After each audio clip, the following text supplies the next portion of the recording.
Hello friends, welcome to our channel your G K library. मैं स्वागत करता हूं आपका अपने channel your G K library पर। और एमपी टेट का पेपर चल रहा है, आप सभी को पता है।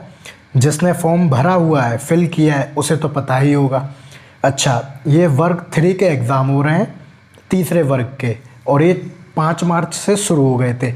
आज हम डिस्कस करेंगे 6 मार्च को जो सेकंड शिफ्ट हुई है उसमें किस तरह के क्वेश्चंस या फिर किन सब्जेक्ट से क्वेश्चन, किन टॉपिक से क्वेश्चन आए हैं उनको डिस्कस करेंगे। ये वीडियो आपके लिए बहुत इंपॉर्टेंट है, खासकर जिन बच्चों का, जिन अभ्यर्थियों का एग्ज़ाम आने वाली शिफ्ट में है, आने वाले दिनों में एग्ज़ाम है, उनके लिए भी ये उतना ही ज़रूरी है। सो इस वीडियो को बिल्कुल ध्यान से देखिएगा और बिल्कुल ध्यान से सुनिएगा। चलिए शुरू करते हैं। और ये मेमोरी पर आधारित प्रश्न है। ओके, चलिए शुरू करते हैं। देखिए, आपको पता है ये 150 नंबर का पेपर है। कितने नंबर का? 150 नंबर का है। क्यों? इसमें 5 टॉपिक हैं और सब 30-30 मार्क्स, यानी कि 30 मार्क्स कैरी करेंगे। ठीक। अच्छा, ये लोग सी टेट का पैटर्न फॉलो कर रहे हैं, यानी कि इसमें पेडागोजी भी आ रही है और फैक्ट बेस्ड क्वेश्चन भी आ रहे हैं। सी टेट में क्या होता है, 15 मार्क्स की पेडागोजी, 15 मार्क्स के फैक्ट आ जाते हैं। लेकिन इसमें कुछ फिक्स नहीं हो रहा है। 8 से 10 क्वेश्चन कभी पेडागोजी के पूछ ले रहे हैं, तो कभी 30 के 30 क्वेश्चन कैसे पूछ ले रहे हैं, कॉन्सेप्चुअल बेस। ठीक है। अच्छा, तो ईवीएस, मैथमेटिक्स, सीडीपी और लैंग्वेज 1 जो कि हिंदी कंपलसरी, और लैंग्वेज 2 में आप इंग्लिश, उर्दू, जो भी आपको पसंद है, संस्कृत चुन सकते हैं जिसमें आपका स्ट्रॉन्ग है सब्जेक्ट। अच्छा, आज का जो एवरेज स्कोर रहा है, मतलब ज़्यादातर बच्चे जितना अटेम्प्ट कर पाए हैं, उनका जितना स्कोर आया है वो 100 से 120 के बीच में देखा गया है। कितना? 100 से 120 के बीच में देखा गया है। अच्छा, जो पेपर था वो ऑन एन एवरेज था, मतलब इजी टू मॉडरेट आप बोल सकते हो, ज़्यादा हाई डिफ़िकल्टी वाला नहीं था। अच्छा, ईवीएस में किस तरह के क्वेश्चन देखे गए? देखिए, अम्लीय वर्षा, यानी कि एसिड रेन के बारे में पूछा गया है। एसिड रेन से क्या प्रभावित होता है? ताजमहल जो कि संगमरमर का बना है वो येलो, यानी कि पीले कलर का हो जाता है वो एसिड रेन से। ठीक है, ये क्वेश्चन देखा गया है। साइंटिफिक नेम पूछे गए हैं, जैसे सिल्क वॉर्म का हो गया।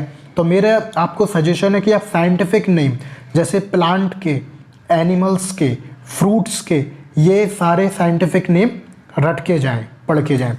जीएसएलवी आपको दिन पहली शिफ्ट के बाद भी बताया था कि स्पेस से क्वेश्चन काफ़ी पूछे जा रहे हैं, है ना। जैसे पीएसएलवी हो गया, जीएसएलवी हो गया, कौन सबसे पहले अंतरिक्ष में गया, कौन महिला गई, कौन पुरुष गया। ठीक है ना। तो ये बहुत पूछे जा रहे हैं, इसको आप बिल्कुल भी नज़रअंदाज ना करें। अच्छा, जो स्पेसक्राफ्ट की क्वेश्चन पूछे जा रहे हैं उनका वजन पूछ लिया जा रहा है। जैसे मंगलयान में जो भेजा गया था उसका वजन कितना है, ठीक है ना, कितने मीटर लंबा था, इस तरह के क्वेश्चन बहुत पूछे जा रहे हैं। तो आप स्पेस से रिलेटेड सारे क्वेश्चन पढ़ के जाइए।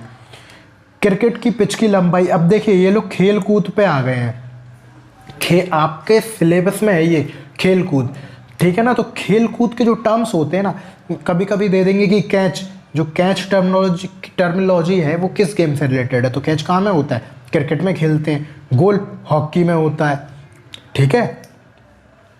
बटरफ्लाई ये स्विमिंग में होता है, तो ये टर्मिनोलॉजी। अच्छा, क्रिकेट के पिच की लंबाई पूछी गई है, ये कितनी होती है? 22 गज होती है।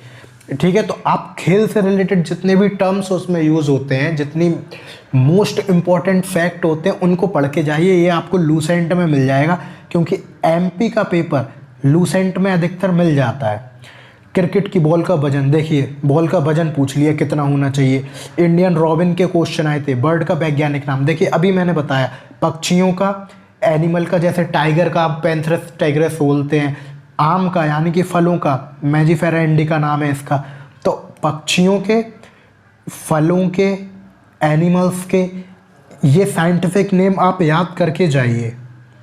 चलिए, और क्या? अच्छा, टॉपिक से जिससे क्वेश्चन पूछे गए हैं मैं वो बता देता हूँ, ठीक है ना। तो देखिए, स्पेस से पूछे जा रहे हैं। पीएसएलवी सैटेलाइट लॉन्च व्हीकल होते हैं ये पोलर, ठीक है ना। जीएसएलवी, ठीक है ना। घोंसला यानी कि शेल्टर, कौन सा पक्षी बनाता है, कौन सा पक्षी नहीं बनाता है, कौन सा पक्षी दूसरों के घोंसले में अपने अंडे रखता है, ठीक है। इस तरह के सारे क्वेश्चन आप करके जाइए। जब आपने ईवीएस पढ़ी होगी तब आपने ये सारे क्वेश्चन उसमें किए होंगे। अच्छा, नासा से रिलेटेड फैक्ट, पूछे जा रहे हैं। नासा कहाँ की स्पेस एजेंसी है? अमेरिका की है। मैंने आपको फर्स्ट शिफ्ट का जब एनालिसिस कराया था उसमें एक लिस्ट दी थी जिसमें हर कंट्री की स्पेस एजेंसी का नाम था, उसको ज़रूर पढ़ लीजिएगा। इसरो कहाँ का है? इंडिया का है, उसमें ये भी गिवन था। अच्छा, तारापुरा, चंद्रयान, देखिए फर्स्ट शिफ्ट के एनालिसिस में ही चंद्रयान के बारे में मैंने बताया था और देखिए क्वेश्चन देखने को मिला है सेकंड शिफ्ट में। गेम्स के बारे में अब आने लगा है, पहले की शिफ्ट में नहीं पूछा गया है। खाद्य श्रृंखला यानी कि फूड चेन से रिलेटेड क्वेश्चन पूछे गए। पक्षी से रिलेटेड 3 से 4 क्वेश्चन। कैसे क्वेश्चन? जैसे कौन सा पक्षी घोंसला बनाता है, कौन सा पक्षी कैसे शिकार करता है, किसके दांत लंबे होते हैं, इस तरह के question. Nuclear power station in India are located. देखो न्यूक्लियर पावर स्टेशन के बारे में पूछा जा रहा है, न्यूक्लियर पावर स्टेशन के बारे में पूछा जा रहा है, जो आपको मैं PDF प्रोवाइड करवा दूंगा, आप उसमें पढ़ जाइएगा। सारा सब कुछ कवर किया गया है उसमें, ठीक है। कलपक्कम कहाँ है? तमिलनाडु में। तारापुरा महाराष्ट्र में है, ठीक है। राणा प्रताप सागर कहाँ है? ये कोटा यानी कि राजस्थान में।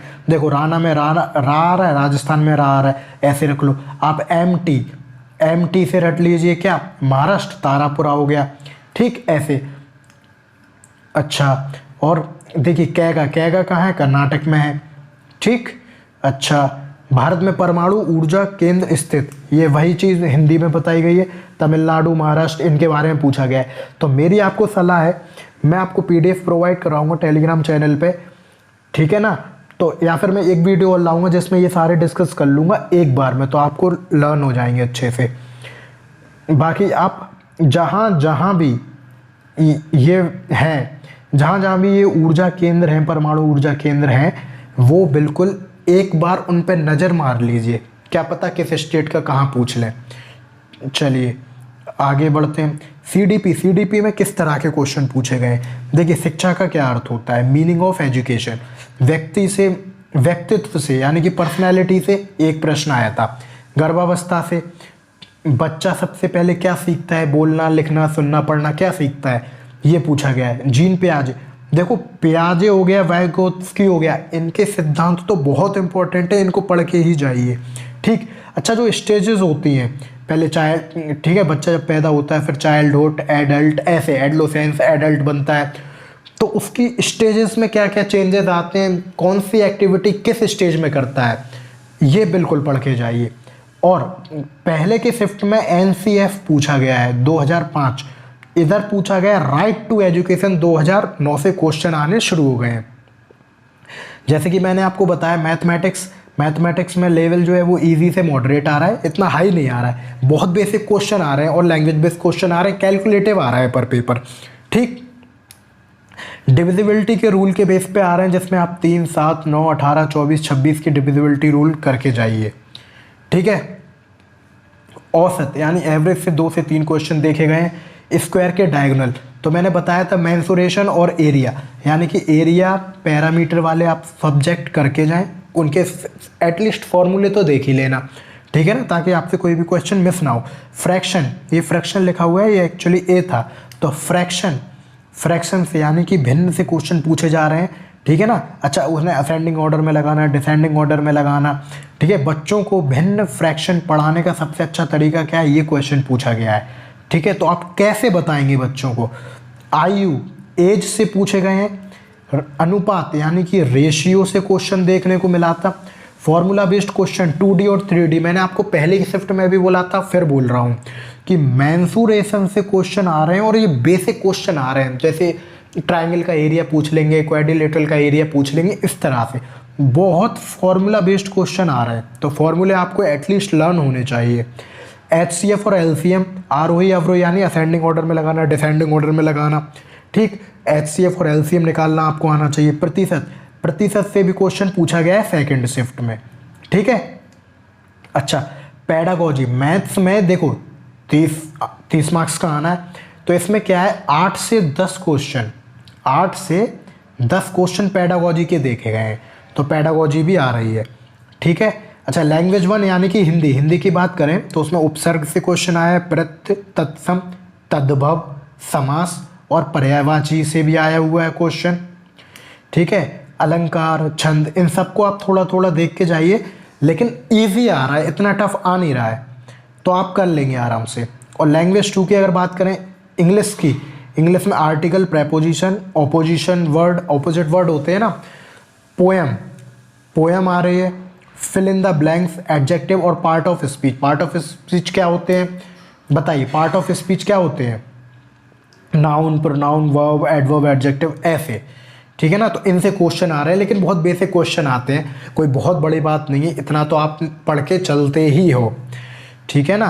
अच्छा, और देखिए संस्कृत की अगर बात करें, जिन्होंने संस्कृत लैंग्वेज ले रखी है उनका क्या है, देखिए संधि से आया है, समास, अलंकार और लकार जिसे बोलते हैं, पद्यांश, गद्यांश, ठीक है, यानी कि अनसीन पैसेज वगैरह भी देखने को मिले, और पर्यायवाची और अव्यय ये, और कारक, कारक भी पूछे गए हैं। पहले की शिफ्टों में इतना नहीं दिया जा रहा था, लेकिन अब पूछा जा रहा है। अच्छा, मोर अपडेट के लिए आप हमारे टेलीग्राम चैनल से जुड़ सकते हैं, जिसका नाम योरजी की लाइब्रेरी है। और अगर आपको वीडियो पसंद आया हो तो प्लीज़ लाइक करें, शेयर करें, कमेंट करें और चैनल को सब्सक्राइब ज़रूर करें, ताकि आने वाले वीडियो आपको मिल सके और आपकी तैयारी बेहतर बन सके। एक बार फिर से कहूँगा, वीडियो को लाइक ज़रूर कीजिए और ज़्यादा से ज़्यादा शेयर कीजिए, क्योंकि डेली आपको एनालिसिस मिलने वाली है, और भी जो एग्ज़ाम होंगे सबकी एनालिसिस मिलेंगी, क्लासेस आपको दी जाएंगी। So thank you so much, पढ़ाई करते रहिए। Thank you so much.